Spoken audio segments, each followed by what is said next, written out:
Elgato have finally done it. They have taken everything great about the Stream Deck and almost everything that was great from the Go XLR and merged it into one device. The Stream Deck Plus is the next device in their Stream Deck lineup. But if you were just to say that this is another shortcut button device with some volume dials, then you are greatly mistaken, and let me show you why. First off, this Stream Deck looks a little bit different than previous models. Gone is the all-button device. What we have here is an 8-key collection of standard Stream Deck shortcut keys. The only difference here is that instead of the keys being 16 by 16, they're a little bit larger at 18 by 18 millimeters. Now, when you are buying anything in the Elgato lineup, you can be assured that it is going to work with or control everything else that Elgato has released. So with that, you can control your key lights by adjusting the brightness and color temperature, adjust ISO, white balance, or zoom on your camera inside Camera Hub, and control just about everything inside of Wavelink, which we will get to later in the video. But the first change that we notice with the new Stream Deck Plus is the color LCD. But this is also a touchscreen, which Elgato is calling the Touch Strip. This little screen unlocks many different potentials, such as the ability to swipe between different pages, so you no longer need to use a button for next or previous pages or even folders.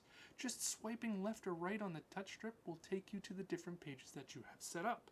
I can also manage shortcuts through the touch strip as well. By tapping on the screen, this will mute an audio source or toggle on or off for lights. Under the touch strip are 4 circular dials. And if you look at this device and say that there are only 8 buttons, I can't use that, then this is the section for you. With each dial, we can stack multiple shortcuts. By simply pressing the dial, this will cycle through all the different options that you have programmed. So with each dial, I have my monitor mix, which is all of my volumes. And if I click through, I can cycle through all of the different audios. So on one single dial, I can have my monitor mix, which has set up sources for system, game, voice chat, sound effects, music, browser, all controllable with one dial. And then on the second dial, I can have my stream mix for the same sources. And if you are counting already, that is more than 15 buttons on 2 dials, because you're also including volume up, down, and mute. This also frees up the other 2 dials, which I can use for OBS hotkeys, which allows me to zoom in my camera if something happens and I want to make a dramatic event. And I have a 4th dial free, and I haven't even come up with an idea what I can do with that. But even outside of audio adjustments, these dials can be configured to do just about anything that is programmable to a key on a keyboard, with clockwise and counterclockwise allowing you to speed up or slow down your playback in DaVinci Resolve, change color correction, skim through your timeline, adjust timeline size, or even make edits while scrubbing through. This is all possible, and developers haven't even started to scratch the surface for this device yet. Once we start getting more and more options through the third-party developers for this device, the sky is the limit. Barrater has already announced multiple changes coming to the different apps that they have on the Elgato store. So your first question, if you've never used a Stream Deck before. Yes, but is it difficult to program all of this? With Elgato, you can be rest assured that it is super easy to program. Simply take the shortcut that you want to program, choose whether you are going to use a button or a dial, and make the final adjustments with the drop-down menus and different options that are available to you through the software. There's no programming.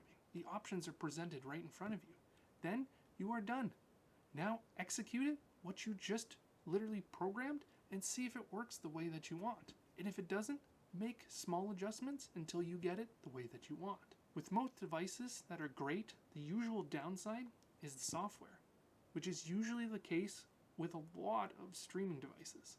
But here, you get a great device and great software. Both sides are thought out before the product is released. Yes, these devices are on the premium pricing side. but you know that they are going to be quality and they are going to work as intended right out of the box. Profile switching is also an option on the Stream Deck Plus. This allows you to program different pages for different applications. So if I have DaVinci open, I can have my page for editing. And if I switch to OBS, the Stream Deck will automatically switch to the profile that I have associated with OBS. And I no longer have to even use the touchscreen to swipe through the different pages. It's automatically done for you.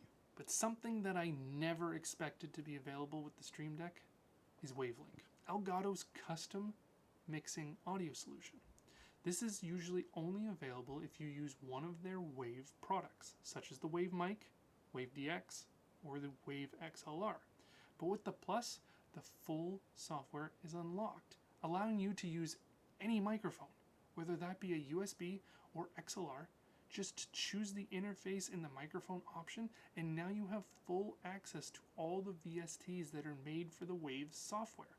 This is a big deal if you've ever wanted the custom mixes in your content, but have never had the ability with your microphone or interface. Pricing for the Stream Deck Plus is $199 USD, which fits between the Stream Deck Mark II and the Stream Deck XL. For myself, I have used the original Stream Deck for a few years now, and with moving over to the Wavelink software, having the ability to adjust volumes with a push of a button was a great thing. But it took up so many buttons. Now with this, you no longer need to use a button for up, down, and mute. So in all honesty, I no longer need all 15 keys at once. 8 keys is good for me with multiple pages at my fingertips. And with all the potential that this device has, I cannot wait to see what is unlocked in the future when third parties start fully programming for this device. Disclaimer, I did buy this device with my own money. Elgato did not send this to me for a review, so my own money is standing behind this review. But I will have an affiliate link down below, and if you want to pick it up and support the channel, I will make that available to you. So at the end of this review, am I keeping the Stream Deck Plus? I have decided, since I am actually enjoying this device and third-party developers haven't even fully unlocked the potential of it, I will be keeping this device. Because the ability that it not only helps me when I'm streaming, but it helps me while I'm editing.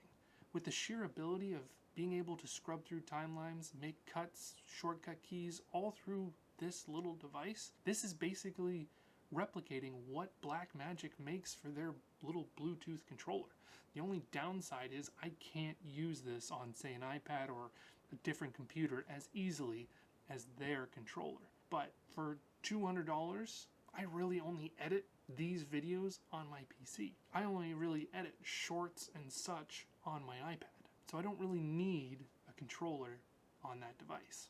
So yes, I will be keeping the device, and I will probably continue to make videos about this in the future. If you do have any questions on this device, I do stream on Twitch Wednesdays and Thursdays. You can click on the link down below, come by, ask me any questions you have about really any devices that I use that you've seen on the channel, and I will continue to put this content out here. If you made it to the end of the video, please leave a like on the video because it helps the video tremendously. Again, thank you for watching, and if you enjoyed this video, then maybe check out my previous review of when I was using the Go XLR Mini. I will leave that right here. But thanks for watching, and I'll see you next week.